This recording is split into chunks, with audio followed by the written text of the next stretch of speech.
Hey Jesse, how you doing? Thanks for waiting. I knew that I told you I'd bring you on about 10 so minutes ago. So Hey, how's it going? Yeah, no worries. I definitely understand with this type of situation, so it's good. yeah, and I apologize. I didn't do my best at being very strict to deadlines or also giving you questions or anything like that. So really appreciate you kind of diving into the unknown here. This is my first time ever really hosting. I'm not as organized as JMac investing. He's very like, hey, show up at 8:15. We're gonna give a little pep talk beforehand, and these are the questions beforehand. I mean, he's real professional. So I apologize. I am not as professional as him. So I offer the same to John as well. We could either start asking you some questions or we could just have a good conversation. I don't know what you think. I would say let's just have a conversation and see where things go. No particular questions for me on my side either. So, Okay, very cool. So just curious, how long you've been investing, and if you want, reveal your portfolio size, what kind of investor you are, how passive or active you are in investing. okay. So for me, I mean, I haven't been investing for too long. I've always, so as a kid, I always wanted to like own a bunch of businesses and obviously make a lot of money. I always asked my mom what career was the highest paying career, and as I got older, I realized that it's not about what pays the most. It's going to be about what you can handle and what you can manage. Yeah. Um, so I'm definitely, like I've said, I've been I haven't been investing too long. I'm more into like cryptocurrencies, Okay.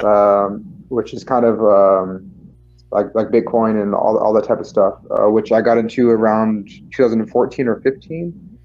And I also so most of my holdings are going to be in cryptocurrencies, but I also invest into the stock market and off of Robinhood, as well as a 401k. Hmm. Interesting. So, are you're? It seems like you're probably in your early or your mid to late 20s. Is that probably right? Yeah, so I'm 28 right now. Okay, we're the same age, man. We're in the same boat. You got plenty of Yeah. time to get your whatever goals you're wanting. So, what are you looking to get out of investing? I know you just gave a lot of information. That's definitely a lot of good stuff to start talking about. So, what are you trying to get out of investing? Is it like a passive For income me, goal, or is it total capital value portfolio size?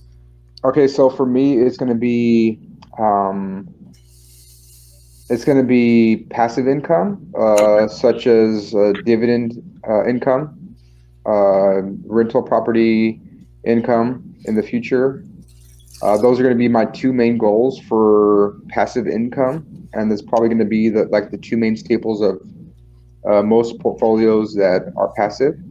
Hmm. So that's really my goal is getting just getting my foot in the door with dividends as well as real estate. But it's kind of hard to get into real estate if you don't know what you're doing.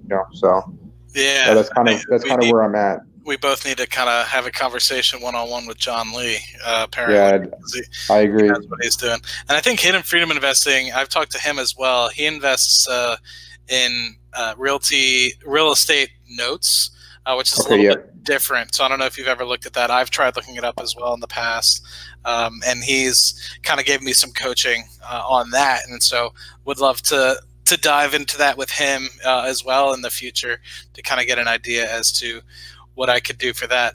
My question for you, that was a lot of good information. I really appreciate you sharing that with me. My question for you is if you are looking to get into passive income, how does cryptocurrency kind of fit in? I'm not going to try to bash you because I've also done cryptocurrency in the past as well as some other folks, I believe, in the live stream. So I'm just trying to understand if your goal is passive income, what role does cryptocurrency play in that? So for cryptocurrency in my case, what I'm looking to get out of that is to ride the wave of the next bull run for cryptocurrency, and then I'm obviously I can't time the top, which not many people can, but I want to ride the wave as long as I can, and whenever my portfolio gets to 150, 200,000 on the cryptocurrency side, I want to take it out and then transfer it into. I'm either thinking of transferring it all into dividend-paying stocks, or I'm looking into doing partially dividend and then partially real estate. So if I were to, so my goal is probably 200,000 for the cryptocurrency, and when that happens, I would like to take out take out those funds and then put a down payment on a rental property, say 20%. And then probably put the other 80% into some kind of dividend portfolio. Yeah, that's cool. No, that's really wise. I have a quick question for you. Is it like 10% of the portfolio? Is it like 20% of the portfolio? For that I have in cryptocurrency? Yeah. That's going to be probably about 50%. 50%. Okay. Yeah. I mean, we're young, right? So like, I'm not gonna, some people are really into it. My one coworker, he's a real big dividend investor as well. So down in Trinidad, he invests in U.S. stocks, but he tells me, he's like, man, you need to buy some. And I used to be, all about it in the wave, and I still have some Ethereum, but I was more along in the mining side in the past. Okay. So I was building the computers, and I did it with a coworker, and I was, messing with the GPUs and all that, and it was a lot of fun. And I ended up selling the computers at a decent profit. But yeah, I'm not against cryptocurrency. I just think what the way I look at that in the past was, it's kind of like high growth stocks, right? It's kind of, and I have this kind of thought mentality about high growth stocks as well, is if I am able to put 10, maybe 20% of my portfolio into higher growth stocks, then I might be able to grow the portfolio size larger. And once that portfolio size gets to a decent size, then focus on the capital preservation dividend aspect of the portfolio. And so I understand where you're coming from, because at the moment, I feel a lot of times when I tell people the get rich slowly kind of scheme that I'm running, not scheme, but rather, strategy that I'm employing with dividend growth investing or just dividend investing as a whole, people think I'm investing like an 80-year-old man. And so a lot of times I get, scoffed at, but then a lot of times that's also people that don't have any investments at all. So, it kind of goes both ways, but I really admire your different approach to the investing. So when you, I guess, get your income on a monthly basis, you purchase about 50%, or is it kind of like, this month I'm going to purchase stocks, this month I'm going to purchase Bitcoin because it's down a little bit? Okay, so what I save or invest percentage wise of my income is going to be between 20 and 35%. Okay. So I usually invest mostly. So like I said, I do about 50-50, but 50% of that is going to be in my 401k. Okay. And then the other 50% is going to be in just straight cryptocurrencies. So. Okay, there's nothing wrong with that. And so you don't have any, non 401k dividend portfolio or anything like that? I did have some. I had Ford. I had AT&T. I didn't have too much. I had just a few thousand, but I decided to liquidate that and then go straight into crypto. Okay. Just because the upside of cryptocurrency for me on my outlook is just so much brighter in the 3 to 5 year range than I would get from dividends right now. So. Living in another country where, especially for me, getting the experience that I've had, it's really changed my perspective on money and money movement throughout the globe. So I was heavily influenced previously by the greenback, obviously, the US dollar, which is supported in oil purchases and this and that. And, you know, you have a country of, say, 300 to 350 million people utilizing on a day-to-day basis. And most of the people in the world deal a lot of times in US currency because it's such a large economy. So people, generally speaking, will have greenbacks or dollars or bucks on hand. Then I come to a country like Trinidad and Tobago, which has, let's say, 1.4, 1.5 million people. They have their own version of the dollar, the Trinidad and Tobago dollar, but very few people utilize it. So going outside of the country and trying to exchange it with anybody is useless. For example, I was at a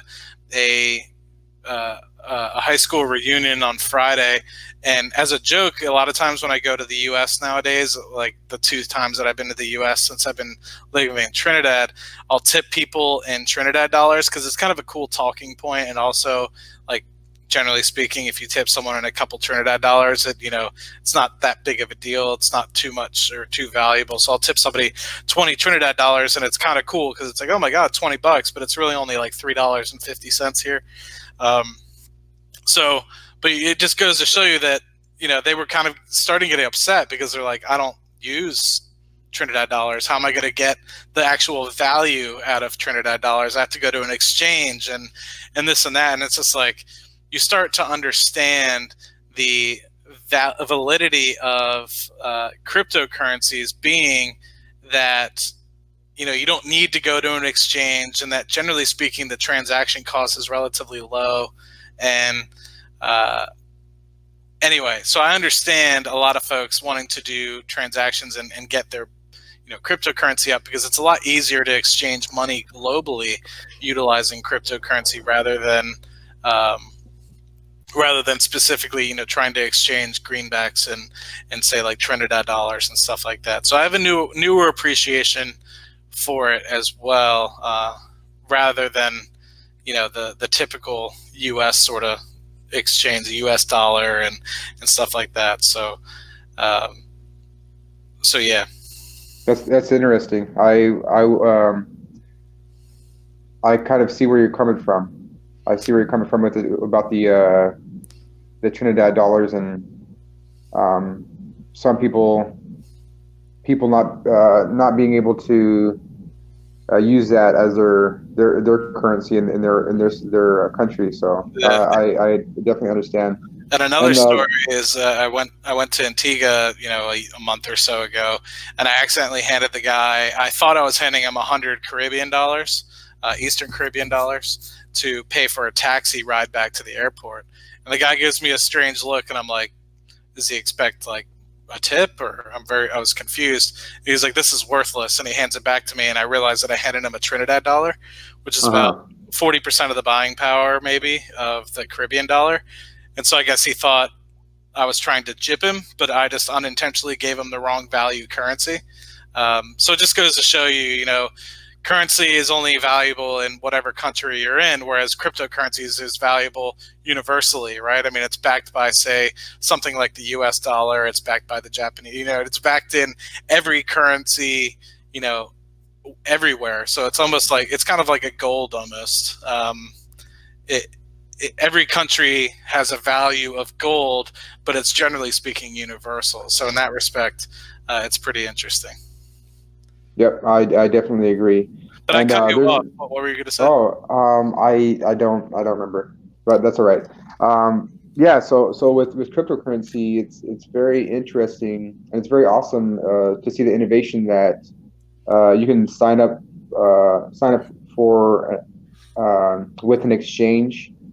Go ahead and send money to that exchange, and then you can buy cryptocurrency, and then you can send that cryptocurrency to, say, let's say China or Trinidad, and that cryptocurrency will be there within 5 seconds of you pushing that button, compared to wire transfers, the bank transfers that take 2, 3, 4, 5, 6 days, which is it doesn't make sense to me, and it shouldn't be that way at all. But that's how it is, and you know, I think we're starting to see a shift, not just with I think the invention of cryptocurrencies. We're kind of seeing a shift with the banks trying to innovate their products.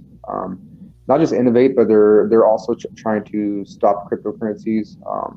So basically, if you deal with cryptocurrencies, they are more likely to shut down your bank account or not even do business with you. So I kind of see the good and the bad on both sides with that.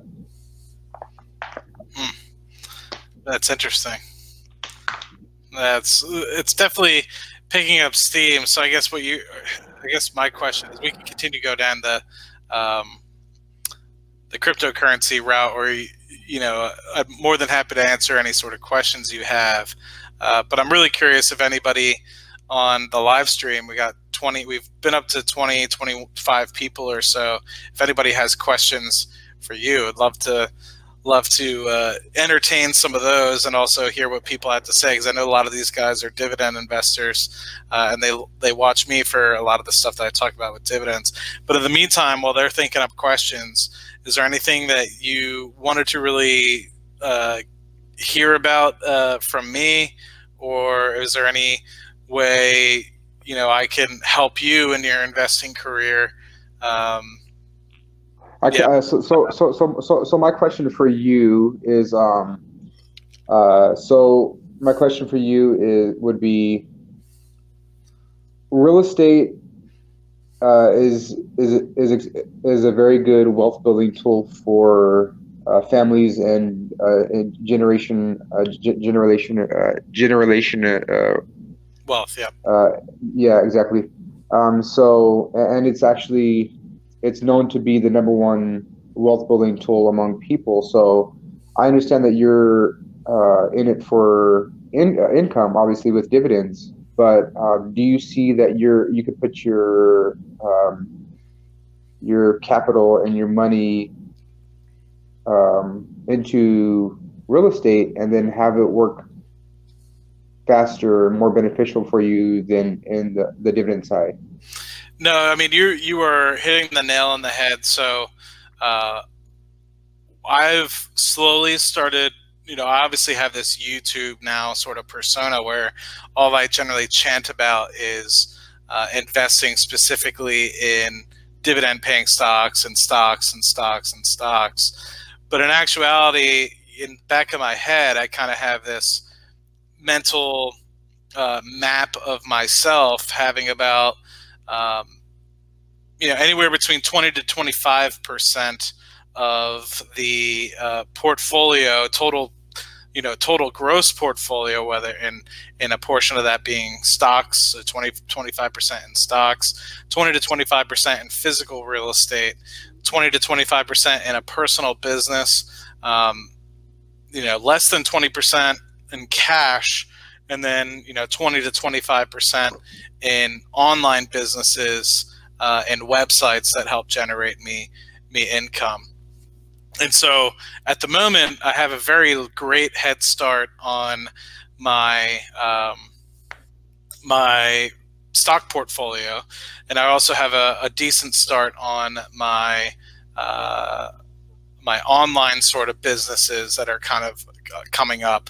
But I'm lagging behind in the physical real estate aspect of things. I do have real estate investments, whether you want to call that and say like Cardone Capital. I have some investments. I also have some investments in, real estate investment trusts as well. But I would want to move those maybe into more physical real estate, because there is a tax benefit associated with investing in those, like we heard with John Lee. And then there's also me wanting to create physical, maybe more brick and mortar sort of businesses, or actually even kind of like what I'm doing now, set up, maybe go take some tests, get certified, and actually open up my own, capital, investment firm where I help local people, invest their capital, whether it's in small businesses or what have you. I mean, those are all sort of avenues that I'm trying to get into. But I think at the moment, while I'm trying to build capital, and I end up spending, anywhere between 10 or so hours or more at a typical 9 to 5 job, is what you would say. The easiest one for me to accomplish is stock investing and online businesses, and getting the other things and pushing the other things down the road. Real estate is a little bit more active, or the portion that I would want to be initially would definitely be more active, and I would need to have a lot larger of a portfolio for it to be more of a passive sort of investment where, you know, I have, let's say, a couple hundred physical units that I could then hand over to someone to manage, and that amount of units would be able to pay for someone to manage it rather than, you know, that sort of aspect of things.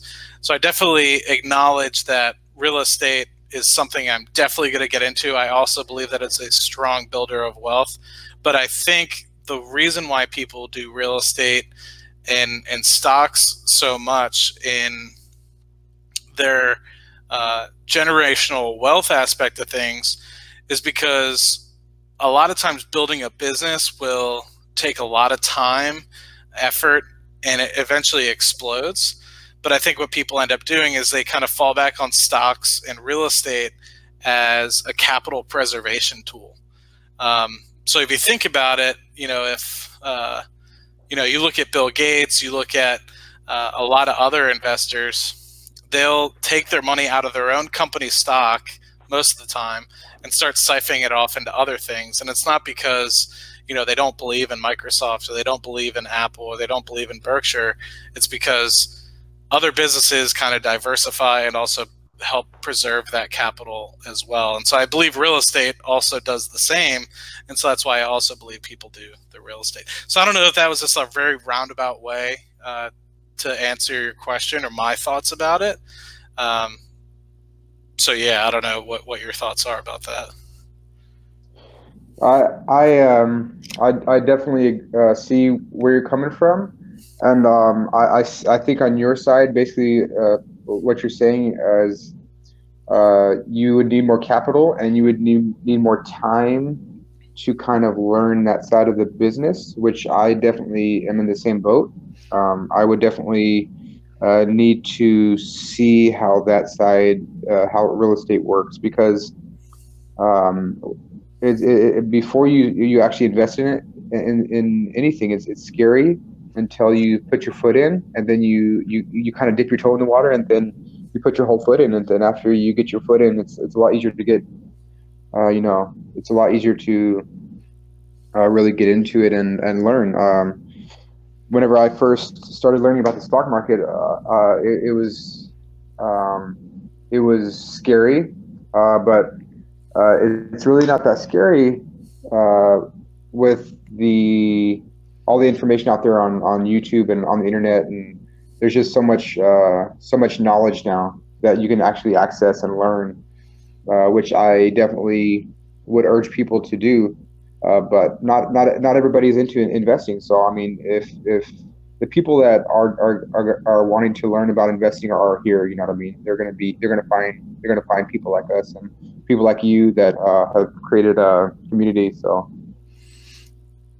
yeah, no, that's really good insight. Yeah, when you were talking, it's kind of like the way that I'm starting to look at it almost is it's going to take the same amount of time and effort to get you to start on, let's say, maybe not the same amount, but what I think it ends up happening is if you were to start on like a single family home versus, let's say, like a 16-unit apartment complex, it's generally speaking going to take you the same amount of time to start getting up to speed.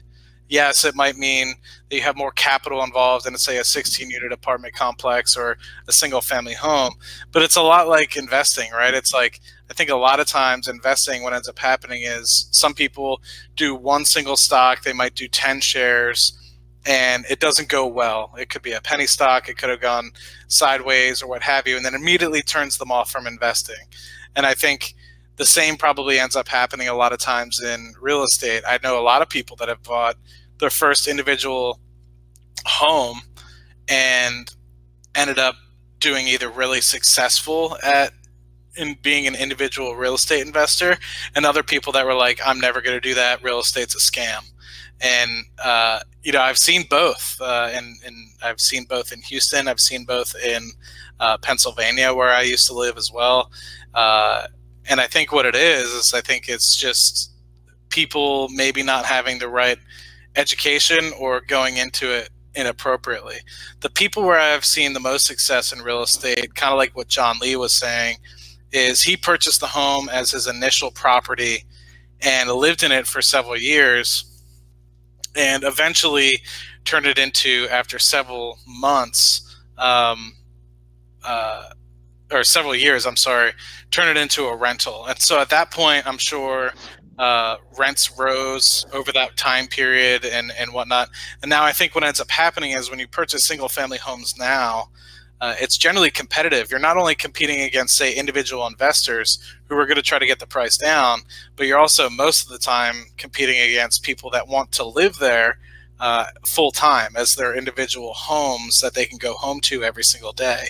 And so what ends up happening is, you know, those people will purchase, you know, because they get emotionally attached, regardless of what, in my opinion, regardless of what the economic value is, because they want to live there. They fall in love with the property. Whereas us as potential investors are trying to get it as cheap as possible. At a certain point, when the money in the investment doesn't make sense anymore, we'll walk away. And even still, I believe those people will continue to bid up the price because they want the house. And so it's almost like, as long as you go into, you know, the best use of the property, like say commercial real estate, or you know, investing in, say, multifamily real estate, it's like at some point you're going to walk away when the deal doesn't make sense. And I think what ends up happening is, I think a lot of people purchase single family homes and just assume they can pay regular price because the competition's higher with people wanting to buy it, and eventually they try to rent it out and they're like, I'm not getting the money I wanted to, the AC broke, and then they just write off real estate investing as a whole. But yeah, I mean, at what point do you think you're going to buy your first property? I would say, so me and my fiance have purchased a home a couple years ago for our primary residence, and we've also talked about what John Lee would talked about. I actually missed most of his conversation because I came in late. But so we have our primary residence, which we're actually talking about doing the same thing as renting out our primary residence, and then either going to purchase another property that we move into, depending on which one cash flows more. But we're looking between probably 2 to 3 years is going to be our time horizon on purchasing another home. That's pretty cool. What part of the country do you live on, if you don't mind me asking? I live in the Phoenix area. Okay. Oh yeah, you did. So Phoenix area. Yep. I'm not sure if I mentioned that or not, but yeah, I live in the Phoenix area, and the housing market is pretty good Yeah. here. Obviously, it's a big city, so there's going to be a lot more competition for buyers and sellers. So basically, the bigger the city, the more demand on both sides. But there's a lot of houses out here, a lot of houses being built. So Scottsdale is a good area to buy homes in. Tempe area, Tempe area, and there's a lot of people that are actually interested in buying real estate in Scottsdale. But that's the area that I live in. It's going to be the Phoenix area.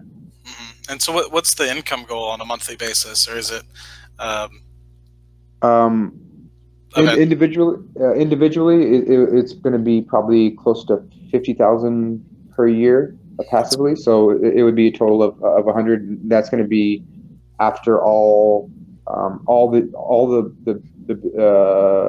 no debt except for the properties. That's cool. So that would be the goal. Yep. Yeah, that's my medium term goal, is to get to that point. Hopefully the goal is hopefully get there in 5 years, 5-6 years, but we'll see.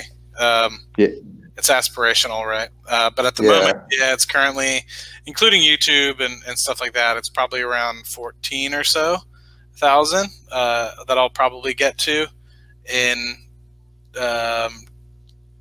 2020.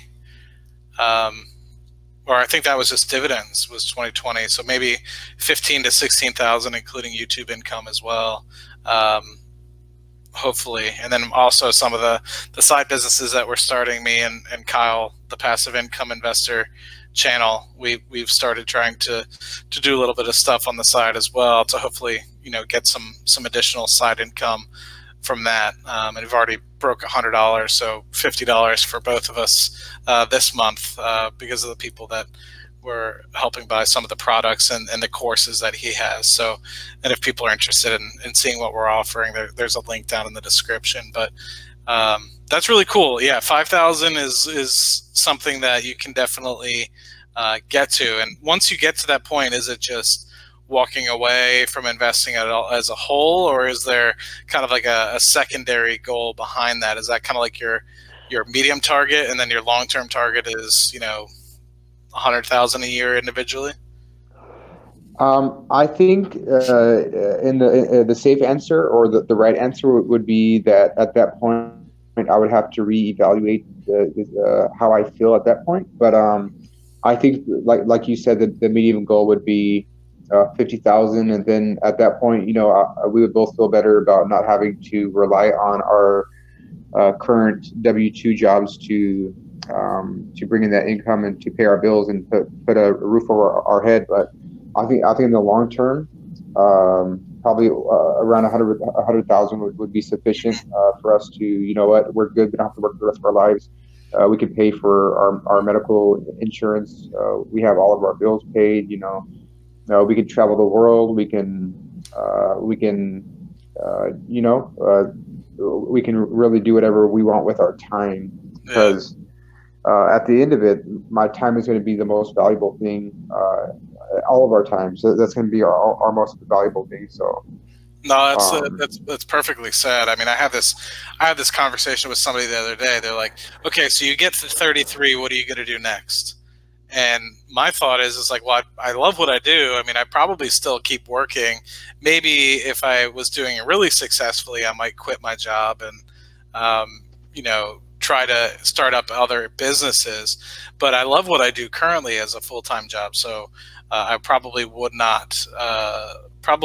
give that up, at least for what you're saying in the medium-term goal, if I was to get to this $50,000 a year sort of thought. But what I did acknowledge was the more and more passive income that I get on a monthly and yearly basis, the more clear I can think, because I'm less reliant on, say, the paycheck, and I'm more able to understand what's the right business decision.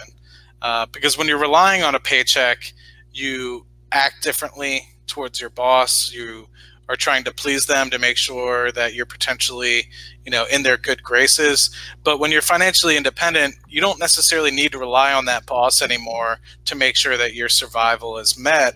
And therefore, your mind is then clearer to make the appropriate business decision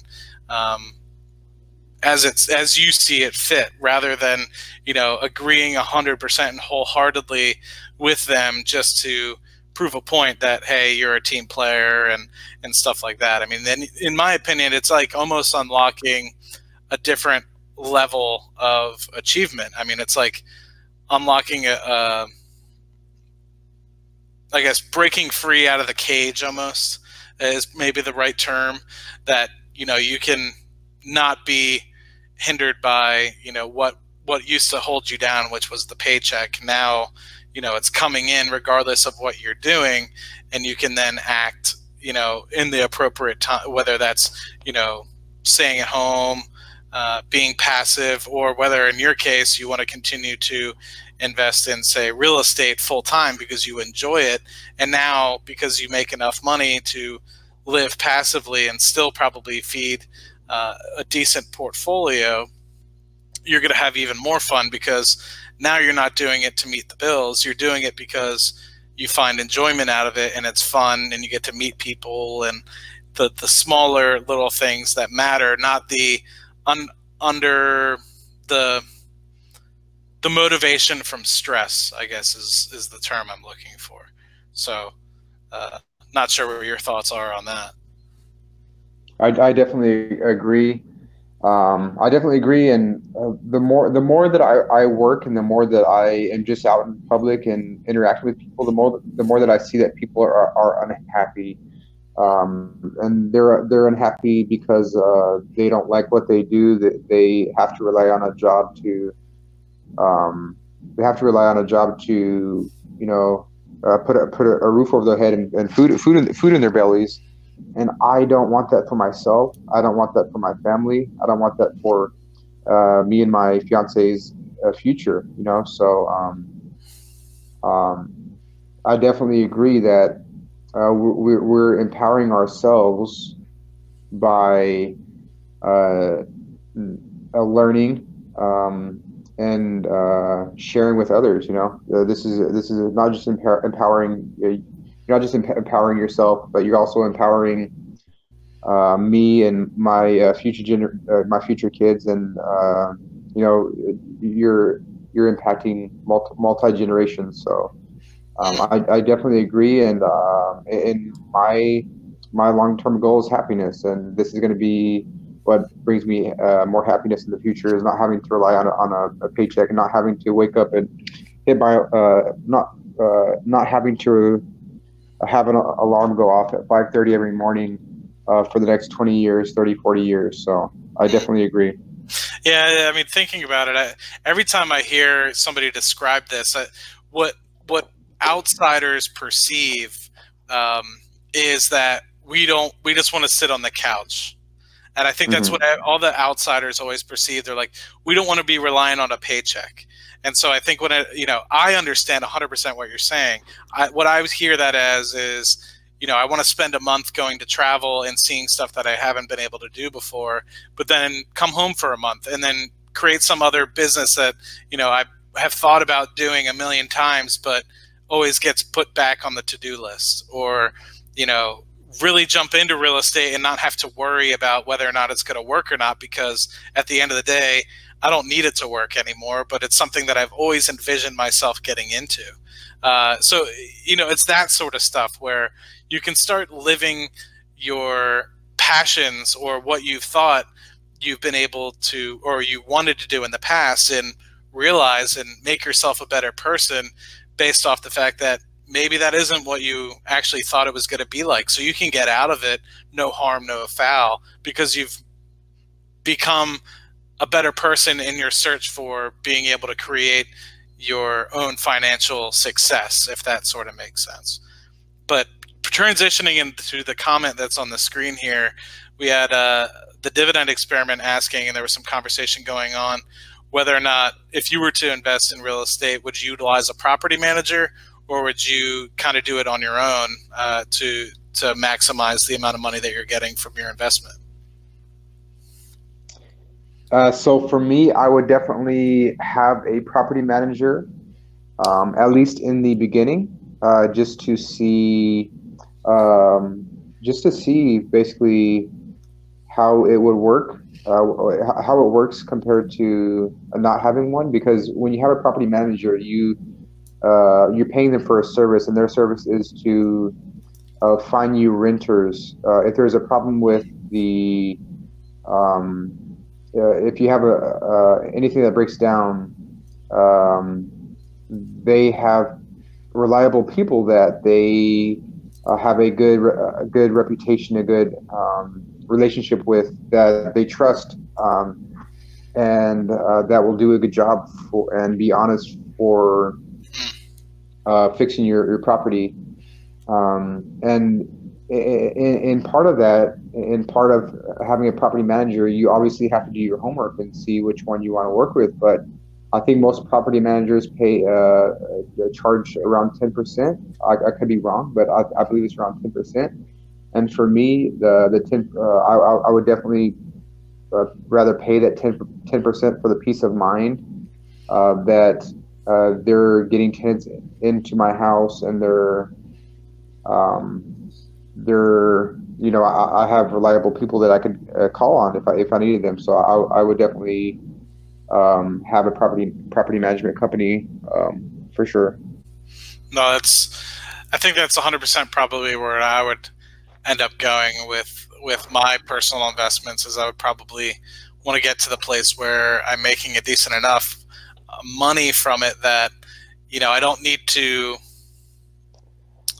I guess, how do I say this? I don't need to get every single last penny out of my real estate.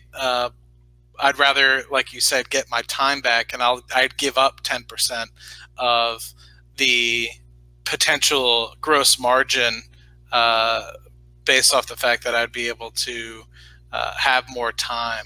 And I've actually grown up in a family business that invested in multifamily real estate in the past, and currently actually. And what I recognize is they actively manage the real estate, and they might contract out some things as well, but they're the ones collecting the paychecks. Or not the paychecks, the rent checks. They're the ones making, you know, the tours. They're the ones giving the showings. And in my opinion, as a person from an outside perspective, kind of looking in, not being in that business, but kind of having this lens of looking at it as I've grown up, and also, you know, not really working for that business, I personally have made suggestions as to, you know, I would do X, Y, or Z, and sometimes it's met with a lot of criticism, which you know, I've kind of stepped away from. I don't want to overstep my boundaries in terms of how the family runs their business. Obviously, they think that that's the best way to go about doing it, but yeah, I mean, I personally would like to go more of the triple net lease sort of route, where, you know, it's kind of either taken care of, whether it's by property manager, and all I ever have to really worry about is managing the contracts long term. That person's going to be there for 15 years. They're going to take care of the property management. They're going to take care of the property tax. They're going to take care of the renovations of the buildings and stuff like that. All I ever have to really be called about is if the building, you know, burns down or something like that. So, but yeah, I mean, so are you specifically going to be looking into long-term for real estate, single family, multifamily, or commercial? So I think just because I would be brand new to actually real estate rental properties, I think that education-wise or knowledge-wise, it would be better for me to go with a single family property or one or two. But just like Grant Cardone says, or Bigger Pockets, it's easier to make more money on your dollar with the more doors that you have. So I think that I would definitely transition into multi-doors, so apartments, but I would have to do it slowly and strategically. But yeah, my goal would be to multifamily, condos, apartment complexes, but smaller ones. I'm not going to be getting into anything like Grant Cardone has with 600 doors. But well, you never know, man. I mean, you're only 28, so you're more well off, I assume, than most. So yeah, so for me, getting into the multifamily or the multi doors, it would be a learning curve. So I would just have to learn how to do it basically, and that would be my biggest hurdle. Would be just getting my feet wet. You know what I mean? Getting my foot in the door and just seeing how that works, because for me it's a lot more intimidating just thinking about apartment complexes compared to single family homes. So I haven't really thought too much of commercial, but for what I'm thinking long term would be, like I said, just apartment complexes or multifamily. So it's interesting. So is there any questions you have for me? I'm trying to prompt the audience here to see if they have any questions for you as well. Before we sign off, I offered some folks. We had another gentleman kind of join, but unfortunately he had kids that wouldn't go to sleep. So I understand and can relate to that. So I can understand that. Well, I can't relate personally, but I can understand and sympathize with him that he had to run. But yeah, any questions for me or the audience? Do you have any questions for Jesse?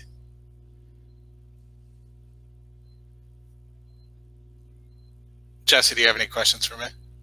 Okay, so my question for you would be basically, you said that you get into single family to start off with, and then kind of transition into bigger, more doors. Is that correct?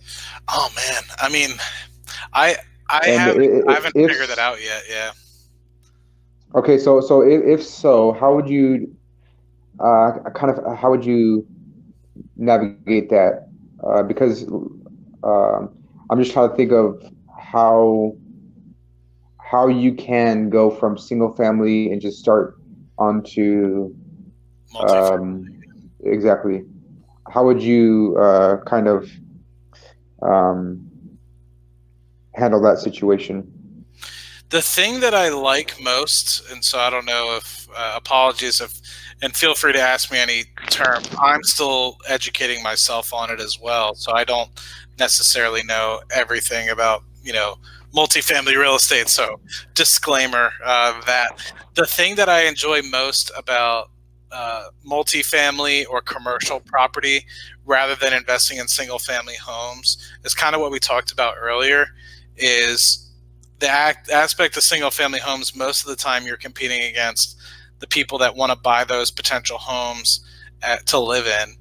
The thing that I like most about multifamily, which was why I'm almost like tempted to do what Grant and other people are doing, which is starting at either 32 units or 100 unit sort of properties and save my money until I get to that point, is because once you get to that point, you're purchasing the property on the income aspects of the property.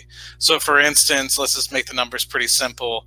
You're able to purchase a property for $1 million and it makes $50,000 a year in income. It has a cap rate, or the money that you're actually getting into your pocket for what you paid for it, of 5%. So you paid $1 million, you're getting $50,000 a year, and you would probably know that just reading Bigger Pockets and stuff like that. So you're probably familiar with that already. So that means if you were able to increase that $50,000 a year that you're getting from the property, whether it's like installing laundry machines or now making the tenants pay for electricity instead of you paying for it, and you're able to say increase that now to $60,000 a year the following year, that property is still probably going to go at a 5% cap rate. So you immediately just increase the property value by $200,000. And not only are you getting the extra $10,000 a year, but if you wanted to, you could take out, you know, depending on how much equity you already have in that property, you could take out that $200,000 and, you know, go buy another apartment complex or what have you. I mean, so the thought is like you could potentially do that with single family homes, and obviously everyone knows about flipping homes, but I feel like it's more difficult to do that, and you end up needing a lot more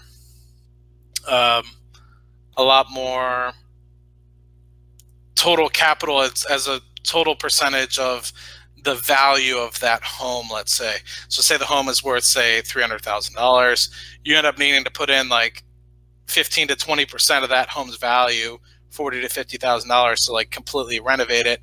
Yes, you might be able to say increase the value of the home by X, Y, or Z, but it just, in my opinion, it just seems more hard work than sometimes the multifamily aspect of things are very simple tweaks.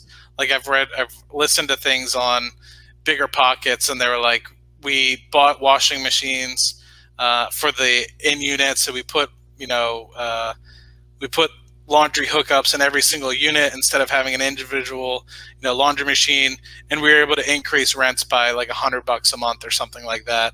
And so we were able to pay off all those laundry machines and the hookups within a year, but also it increased our rent roll. So it's like we were able to pay it off very much sooner because we obviously can take whatever we now got the rent roll up by, say it's $1,000, we can now charge $20,000 more for the project because it's a 5%, you know, cap rate, or maybe it's a 10%. Maybe you can only charge, you know, what is that, $10,000 extra for the property. But that sort of like finagling and financial, I don't want to say financial engineering because that makes it seem scammy, but that sort of thought process excites me more than the single family aspect of things. And personally, where I'm at, did my computer die? No, we're good. For some reason, my computer froze. Personally, where I'm at, the portfolio size at this point is just under $400,000. If I wanted to, I could purchase an apartment complex now, a very small one. You know, maybe depending on where in the country, it could be a little bit bigger. But obviously, with 400 grand, I probably couldn't go to California, in LA or something, and buy a very big apartment complex. But if I wanted to, you know, in my opinion, it would. I don't want to say it would be as taking a step back going to single family homes, but I feel like with where I'm trying to get to in terms of the playing field, you know, going from say $50,000 a year in passive income to wanting to get to my ultimate goals, which is probably closer to like $1 million a year in passive income, or maybe not passive income, but income off of my own businesses. And actually, like, the ultimate goal would be closer to $1 million a month. I mean, that's the ultimate goal. If I were to really like dig deep, I would have to really start elevating my investments, and doing it with single family would be a good way to preserve wealth, which is kind of what we were talking about very early on. But I think in terms of getting to the point where I want the income to scream and go a lot bigger, I feel like it would take a lot longer with single family homes. So that was a very long answer, but hopefully it was insightful. Yeah, it definitely was. It definitely was. So for me, the issue that I have in my head when I think about investing in apartments is, so for a residential house, you need obviously 20% down. I'm not sure how that works with apartment complexes. Do you still need the 20% down? And not just that, but you're also going to have the income.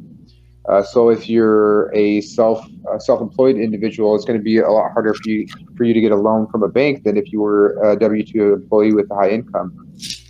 So your debt and also your debt to income ratio needs to be low enough in order for you to get a loan on an apartment complex. So maybe it would be wise to bring in other investors that you could go in on the deal with. But like Grant Cardone says, that it's not wise to just drop the other. He doesn't say drop the investors per se, but he says that if you're going to go in on a property with a friend or something, why not just go with investors? You know, so that's kind of my headspace is, do you still need the 20% down? You know what I mean? You definitely need some sort. Sorry, I cut you off. Or our banks what? Oh, go ahead. Were you going to say, are our banks more lenient when it's a commercial property? Was that your thought? Yeah. That's what I was going to be leaning to. Is our banks going to be more open or more likely to give you a loan on a property, since it's going to be it's obviously going to be generating more income from all the doors, you know? That was my understanding when I've talked to people in the past is, yes, you'll still need 25% or so down from what I've heard. And sometimes what I've heard is if you're relatively new, they might require more, like 30, 35%. But if you're more a seasoned investor, they're more comfortable getting, say, 25%, because yes, you have, you know, potential income coming from the property. So while it does suck, what the bank is basically trying to do is take that 25%.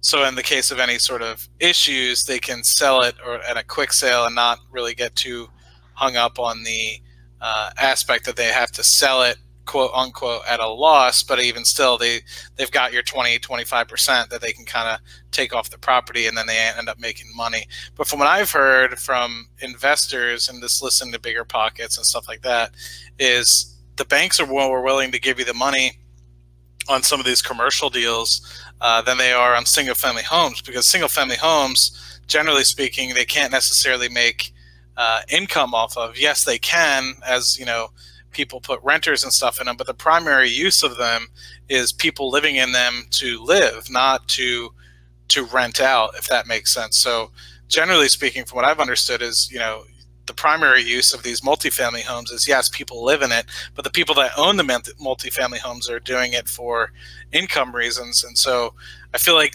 that's kind of the drawing for me, is it's like you're buying the property at that point for its best use. But yeah, that's the big deal, is you do need 25% of something a lot bigger. And so the cost to entry for multifamily and commercial, I feel like is much higher than, say, single family.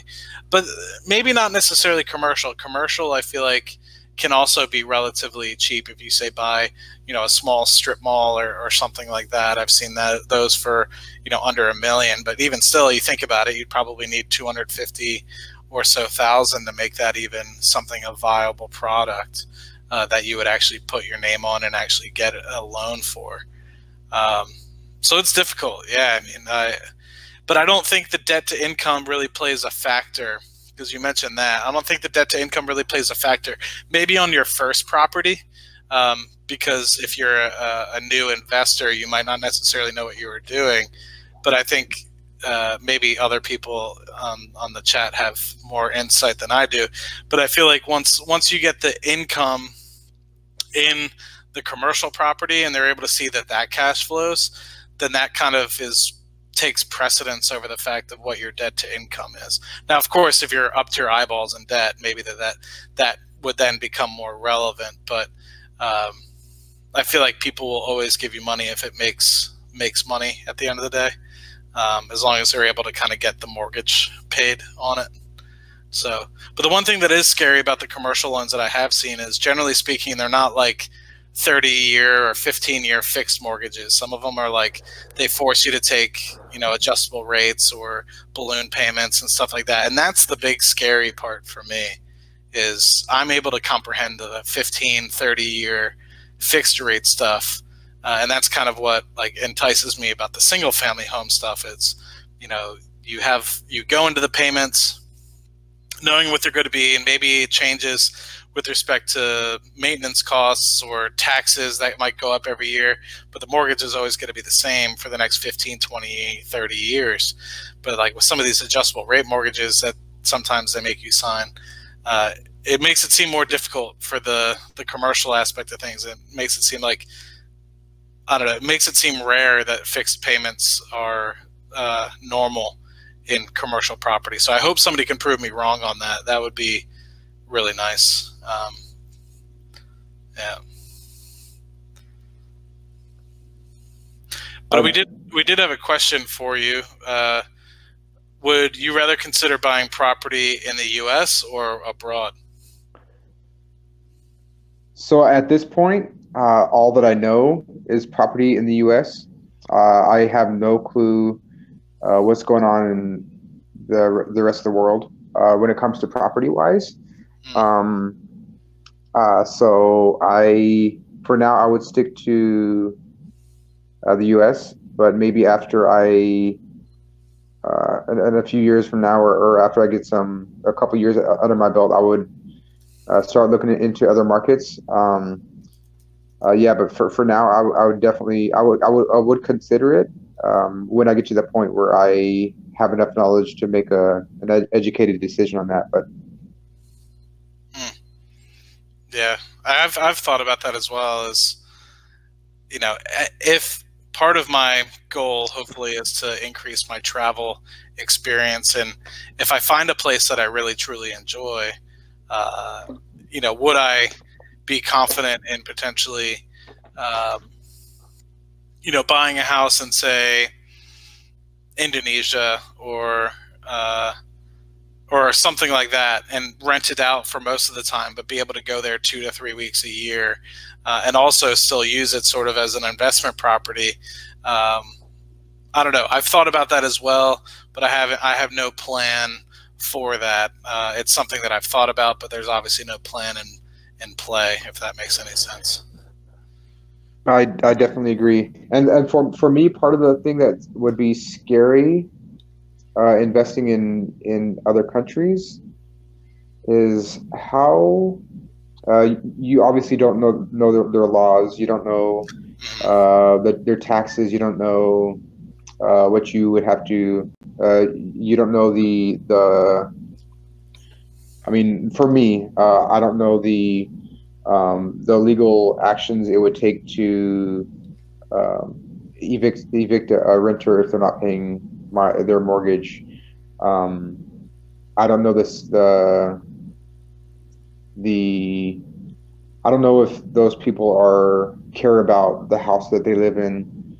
When over here in where I live, you can kind of get an idea of how people appreciate their property based off of just if they take care of their stuff, you know. So, um, and also, how would that work for owning a property in another country, having income from that property? How would that work whenever it comes to taxes on Really? United States taxes? So that's kind of my thing.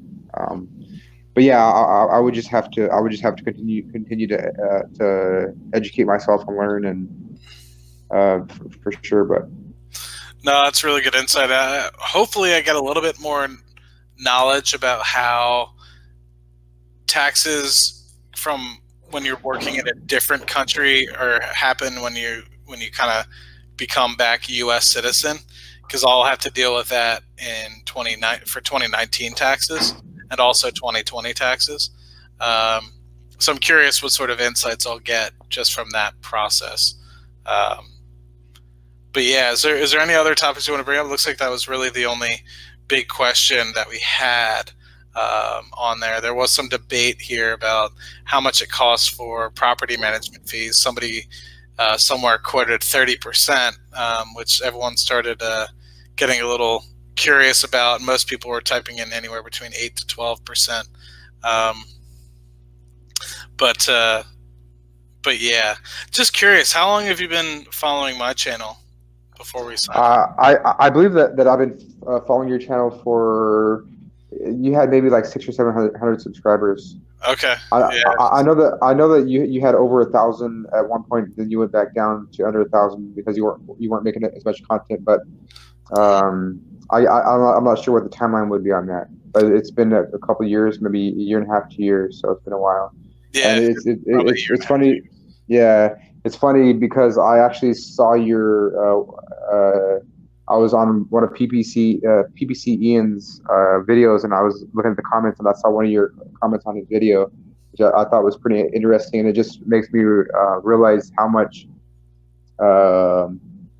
everybody follows each other and it kind of learns from other people. So that's pretty cool. So there's, at least in the younger, or maybe not the younger, the less popular YouTube finance community, it's generally very I don't want to say clicky, but we definitely follow each other a lot.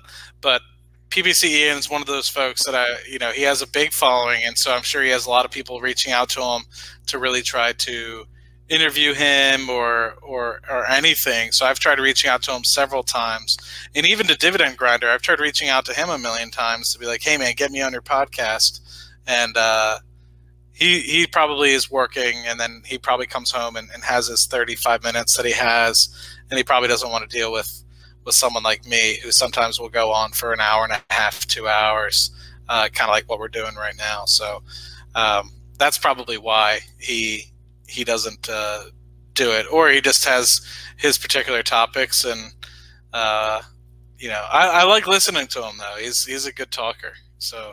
Yeah, he definitely is. I've watched him for a while too, yeah. But I am gonna have to cut it short pretty quickly because my phone's fixing to die. But no worries, man. I appreciate it. I was only planning on having you on for 15-20 minutes, but yeah, if you have any feedback, let me know on Facebook, because I know I was talking to you on Facebook beforehand. But really appreciate you stopping on. I'm probably gonna let you go, and then I'll probably end up talking to some folks and see if they have any other questions before I cut the live stream. But really appreciate you coming on and talking to me about, you know, cryptocurrency and real estate investing. It was a good time. I definitely agree. I want to thank you for letting me on your podcast, Yeah. and I appreciate the content that you make. And I also want to say that it seems like just about a year ago you had posted a video of your portfolio reaching 300,000, and it's getting near 370. So it's like close to $70,000 in 1 year, which is astronomical. And I envy you, and I also wish you success, and I'm happy to see you moving forward as well. So yeah, thank you, and congrats on your success so early. We're at the same age, man. So the fact that you're doing so well at your age is phenomenal. So I definitely agree for both of us. But yep, thanks for having me on, and maybe we can chat again sometime. Yeah, man, keep in touch. I'll talk to you soon. Okay, thanks. Cheers. All right, guys. Well, I really appreciate you guys stopping by this stream. It was different. I really hope that this was useful for you guys, hearing some of the other perspectives. A lot of times, like Jesse was mentioning there, we kind of have a very tight YouTube community, and we don't really get to see outside of the box, hear from some of the strangers, or now a lot of times a lot of these people become community members and friends. But yeah, really interesting take, and it took a lot of different discussions. I was really expecting to really hit home about, say, dividend investing, how do I get started investing, and stuff like that. And I appreciate that we only got 2 out of the 4 calls. The one guy, unfortunately, he had to leave. He was on waiting for about 2 or 3 minutes, and then I saw him sign off, and he messaged me on Facebook. And while I was talking to John, I was able to respond back to him. So hopefully in an upcoming week or so, I'll be able to have him on.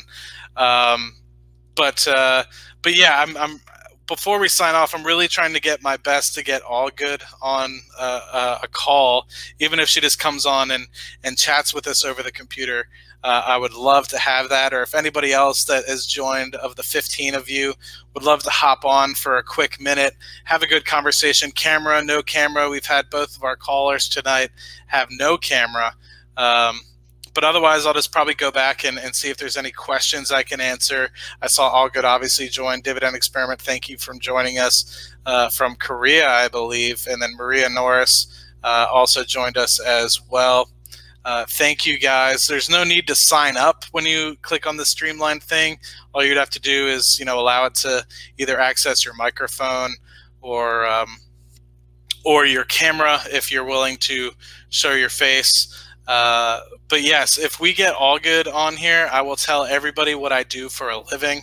As long as All Good comes online, and that's all I say. At this point, we're competing up against JMac Investing, so appreciate that. I kind of ran into his typical Wednesday spot. So if I were to do this again, I'd have to find my own time, because I feel bad, because I really enjoy JMac's spot, and I don't know if I remember who exactly he was bringing onto his channel. But like I said, if anybody's interested, more than happy to chat with anybody for maybe 15, 20 more minutes or so. But otherwise, I'm just going to get back into some of the questions. There's only really one at the moment, and it's Hidden Freedom Investing asking me, what do I think of Cheniere Energy as an investment? So I want to really ask a clarification questions, and you'll join me next time. All Good. You're breaking my heart, girl. I'll have to come visit you when I come to Houston. I have some meetings I have to go to, and I'm going to have to visit you and Katie and buy you a coffee and figure out a way to get you on a live stream or an interview or something. Curious what you mean Hidden Freedom Investing by Cheniere Energy. Do you mean Cheniere Energy Partners, or ticker symbol CQP? Or do you mean LNG, which is the mother company, I guess, of the entire sort of thing? So if you can help clarify that, I would be interested. And I personally am a shareholder of CQP, which is Cheniere Energy Partners. And what that is it's the actual partnership that owns the Sabina Pass, I believe it's Sabina Pass LNG plant in Louisiana, right off the Texas-Louisiana border. And what that did is they basically originally were going to be a or you're asking which one I would invest in. I'll get into that, actually. This probably will lead directly into that. So LNG and CQP, the difference is one is the mother company and one is a partnership company that invests specifically in Sabina Pass LNG plant. So I have driven past the Sabina Pass LNG plant coming back from, Gulf Coast trips, hanging out on the lakes and stuff in Louisiana, going back to Houston, and really cool facility. Seeing it lit up at night, I mean, that's some cool stuff. Almost was about to get into too much details, but I like CQP because it pays a good dividend. I know that the money is going to be there. It's cash flow positive. They come up with long-term contracts. They sell it at about a 15% premium of what they sell. Whatever goes out of the plant at a 15% premium compared to whatever spot price is. So what they have it set up that they're always going to be making a 15% margin on whatever they sell. So in that respect, the money's there. The thing that I dislike about CQP is I was hoping with all this Corpus Christi LNG plant starting to come up and the building of that and potential other land that Cheniere Energy is planning on buying either near Sabina Pass or near Corpus Christi or maybe even further down along the coast in Texas. Cheniere Energy Partners doesn't get ownership in that. So you're kind of giving up potential income now from something that is currently stable and has increasing revenue streams, albeit recently the revenue streams have gone down, or not maybe revenue streams, but the distributed cash flow have gone down in Cheniere Energy Partners because of increasing operating expenditures. But you'll see trains 5 and 6 come online in the next couple of years, and at that point you're kind of running at full capacity for CQP in terms of distributable cash flow, unless they get a way to decrease operating expenditures and increase operating efficiencies with the plant. The thing about LNG is that it owns the majority partnership of CQP, and also when you buy LNG, you get the other LNG facilities like Corpus Christi and some of the other projects that I believe Cheniere is working on. I want to say they're trying to open up a third LNG train facility, but maybe Hidden Freedom Investing has a greater insight on that. So that's really where I'm at. It's either you're kind of trying to get the income now through CQP with something that's a little bit more steady. The money's there. I would have said 5 years ago it's pretty risky.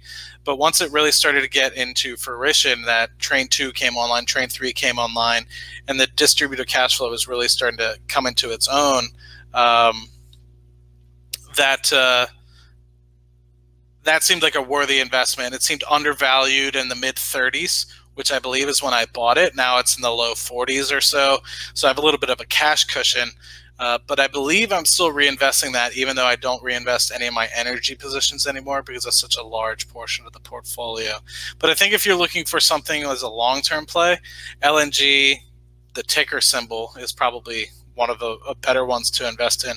But if you're looking at money right now and cash flow right now, I like CQP, but I probably would wait for it to maybe come down a little bit more before I purchased some. But I have a couple hundred, no, just 100 and some shares of it, so just under $6,000 worth, and it pays me, I don't have it open right now, but it pays me a decent chunk of change. Let me see if I can pull it up really quickly here for you guys. So don't care about that one. This is my stocks. This is all I care about here. So CQP, currently own 127 shares. Oh, it's dropped down in 38 bucks. I would buy it. If I had cash, I'd buy some. My cost base is around 36 bucks. So at 38 bucks, it's a pretty good steal. total dividend for me at the moment is $317 a year. So that's pretty good, just under $90. So it's good enough for me to buy 2 shares about if I were to reinvest. So originally about 123 shares. I'm up to almost 129 shares with dividend reinvestment. So hopefully that was a good enough answer for you there. Still waiting for All Good to join us here on the stream. Nothing yet. But if any of you are interested to get on here, no need to show your face or anything like that. Would love to have the conversation and would love to have people hear your story. The outside perspectives, I believe, tonight have been very refreshing. We had a gentleman named John come on. He's a real estate investor. He's lived all over the country. He had a really interesting predicament. He has equity shares in a company that went public, and he was asking about how he kind of offsets some of the fact that he has a large amount of his net worth within that, and he wants to progress into more of a dividend, steady cash flow lifestyle, rather than specifically having this large amount of net worth in this company. But he also believes that that company stock is currently very undervalued. And so it was a very interesting conversation we had with him, and hopefully be able to start a relationship with him. I have more of an stock investment background, but I want to get more into real estate. He obviously has a lot of real estate background, or a decent amount. He's got 4 properties or so. So he's a pretty decent investor in terms of real estate, getting around $1,800 a month or so in cash flow, hoping to get more from the dividend aspect of things. So, and then we just had Jesse on. He's a cryptocurrency investor, so that was interesting to bring to the channel, and we had a little bit of an insight on that. So.